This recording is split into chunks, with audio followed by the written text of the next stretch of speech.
Ang landas tungo sa isang bagong Pilipinas ay maliwanag basta tama ang pundasyon ng ating linalatag. Sa matagumpay nating pagbisita sa Tokyo, Japan, na sikat sa kanilang mga modernong teknolohiya, inspirasyon ang kanilang kwento ng mabilis na pagbangon at kaunlaran.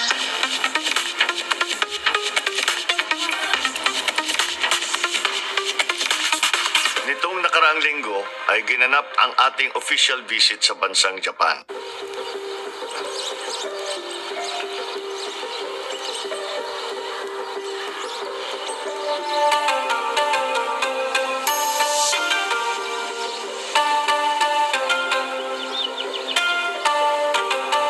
Isa ito sa pinakamahalagang ugnayan ng ating inaalagaan noong paman dahil ang Japan ay isa sa ating pinakamatibay na kaibigan lalong-lalo na sa larangan ng ekonomiya. Nandiyan ang mga pribadong negosyo, mga investment at